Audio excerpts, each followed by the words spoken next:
Hər vaxtınız xeyir. Bugün artıq seriyamızın 4-cü dərsindəyik. Bugün Word proqramına giriş edəcəyik.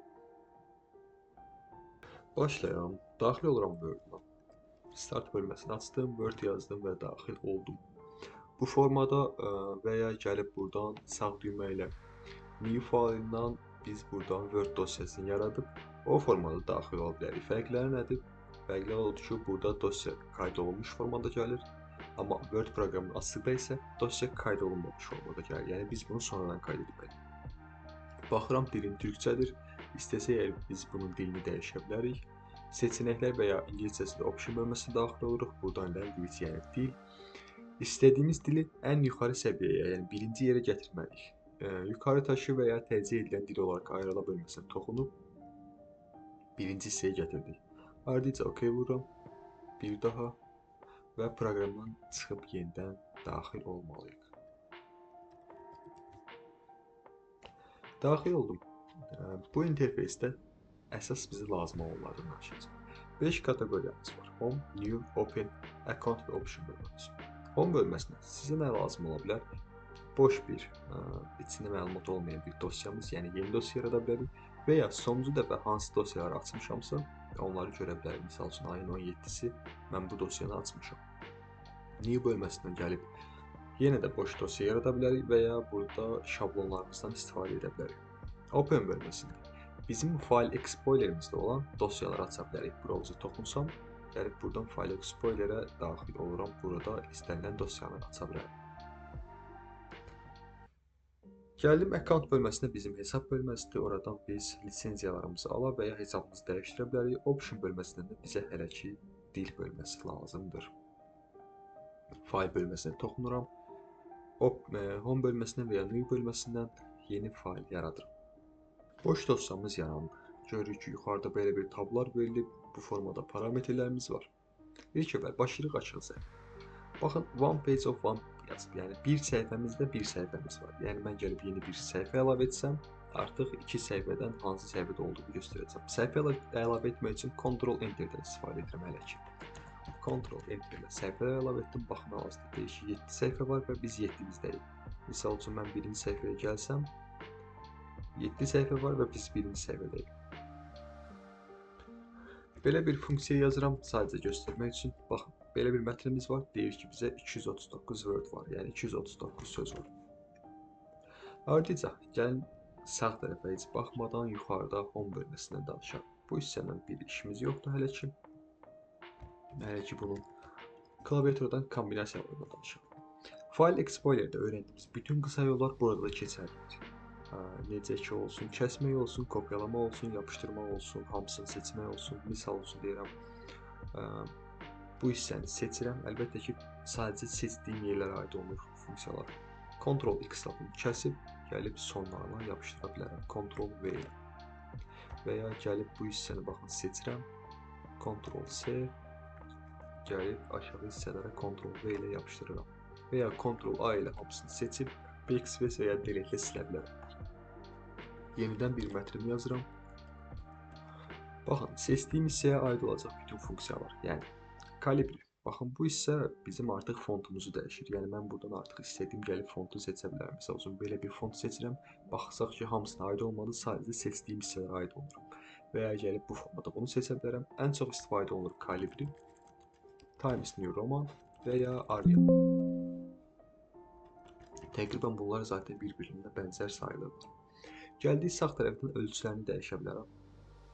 Sadəcə seçdiyim hissədə, əlbəttə ki, mən Ctrl-A ilə hamısını seçsəm, burada desəm ki, kalibri olsun və ölçülərini gətirib 14-16 qoya bilərəm, ən çox 14 istifadə olunur. Və ya buradan manuel olaraq ölçülərini böyüdə və ya kiçildə bilərəm. Aşağı hissəyə baxsam, bold, yəni tündləşdirə bilərəm. Qısa yolumuz Ctrl-B yoxlayıram. Və ya italik yazı formasını çevirə bilərəm. Baxın, daha əl yazmaq kimi göstərir. Ctrl-I qısa yolumuz. Və ya underline edə bilərəm. Əlbəttə, burada fərqli formaları da var. Bu da qısa yolumuz Ctrl-U hərfi. Gəldim, üzərindən xətt çəkə bilərəm və ya indeksinə və ya qüvvətinə rəqəmlər, hərflər yazdıra bilərəm. Burada formatlarını dəyişə bilərəm, daha 3D formata çevirə bilərəm, arxalarına rəng verə bilərəm və ya hərflərin rəngini dəyişə bilərəm. Yuxarı hissədə baxın belə bir parametrlərimiz var. Bu parametr nədir? Bu parametr bir növ yazış qaydalarını riayət edir. Misal üçün deyək ki, bütün sözlərimiz əgər kiçik hərflə başlayırsa, misal üçün baxın bu hissədə gəldim, seçdim. Baxın birinci sentence case, yəni cümlə formatına salıb ilk hərf böyük, nöqtəyə qədər hamısı balaca. Nöqtədən sonra yenə böyük, yenə nöqtəyə qədər hamısı balaca. Baxın. Böyük, nöqtəyə qədər. Yenə böyük, yenə nöqtəyə qədər. Digəri lowercase hamısını balaca hərfləridir. Uppercase, yəni hamısını böyük hərf edir. Burada capitalize each word var. Bu sadəcə sözlərin ilk hərflərini böyük edir. Və ardınca toggle case var. Buradakı sözlərin ilk hərflərini balaca, qalan hamısını böyük edir. Ən çox lazım ola biləcək sizə böyük ehtimal sentence case-dir. Bu formatını silir, yəni 0 formatı qaytarır. Tutaq ki, belə bir parametrlər etmişəm. Düzənləmələr etmişəm. Əgər buna toxunarsam, baxın, tam 0 əvvəlki vəziyyətdən qaytardım. Ardınca burada belə sıralama versiyalarımız var. Bu formada sıralamalar verə bilirik. Bunu rəqəmlərə çevirə bilirik. Və ya burada test formatlarını yarada bilərik. Yəni bəndlər verilir. Onda misal üçün birinci sualın A bəndi, B bəndi o formada. Və ya biz buradan mətnin belə deyək ki, ölçülərini hara daha nisbətdə göstərə bilərik. Yəni misal üçün daha mərkəzi nisbət, daha sağ nisbət və ya hər tərəf bərabər. Ən çox istifadə olunan budur. Və ya səthlər arasındakı məsafəni müəyyənləşdirə bilərik. Ən çox istifadə olunan 1,5 və 1,115-dir. Və ya bunu artırda bilərik. Digəri, arxa belə deyək ki, səhifəyə rəng verə bilərik. Cədvəllərimizdə belə deyək, hətta abzaslarımızı cədvələ sala bilərik. All worded. Və ya biz ən çox rastlaşırıq bu problemlə ərizə yazarkən. Ərizə və ya digər rəsmi sənədləri yazarkən bizə bəzən burada boşluq lazım olur. Biz bunu gəlib bu formada deyil. Gəlib buradan belə bir parametrimizdən ölçülərimizi sağa apara bilərik. Və ya bizə ən çox lazım olan funksiyalardan biri də bəzən lazım olur ki, abzasları baş hərfinə görə sıralamaq. Abzasları baş hərfinə sıralamaq istəyirəmsə hamısını seçirəm. A-dan Z-yə parametrindən. Burada baxın. A-dan Z-yə, bu isə Z-dən ayrı funksiyasıdır. OK, vurdum, baxın. A-dan Z-yə uyğun olaraq düzdür. Digəri, baxın, belə bir funksiyamız var. Bu nə edir? Gözlək, klaviaturdan yazdığımız bəzi məlumatları gözlə görünməyən olanlarını bizim üçün ekranda göstərir. Misal üçün, burada hal-hazırda bilmirik neçə boşluq var və ya biz bilmirik ki, burada neçə boşluq, neçə tab vurulur və ya neçə enter vurulur. Əgər mən paragraf işarəsini toxunarsam, baxın, bunlar enterin işarələrdir, bunlar spacelər, yəni boşluqların, bunlar isə tabların, ox işarələri tabların işarəsidir. Burada görürəm ki, 2 boşluq verilir. Bu isə bizim hazır formatlarımızdır. Buradan hazır formatlarımızı dəyişə bilərik. Buradan find bölməsi. Qısa yolumuz Ctrl+F-dir. Biz Ctrl+F vuraraq istədiyimiz sözü axtara bilərik. Misal üçün deyək ki, axtarırıq U sözünü. Baxın, bütün U sözlərini tapdı.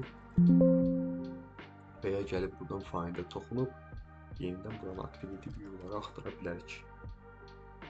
Və ya deyək ki, biz nəsə yazarkən, məlumat daxil edərkən səhvə yol vermişik və bütün U-ları misal üçün A ilə dəyişmək istəyirik. Bunun üçün replace-dən istifadə edirik. Replace yadınızda qalmırsa, Ctrl+H istifadə edə bilərsiniz. Ctrl+H, buradan dəyişdirmək istədiyimiz sözü seçirik və bunu istədiyimiz sözlə dəyişə bilərik. Buradan replace all vurarsam, baxın, 35 sözümüz dəyişdi. Və artıq mətnimizdə U yoxdur. Baxın, burada U var idi, onu artıq A ilə dəyişdi. Misal üçün, Ctrl+F vurub U-nu axtarıram. Baxıram ki, U tapılmadı.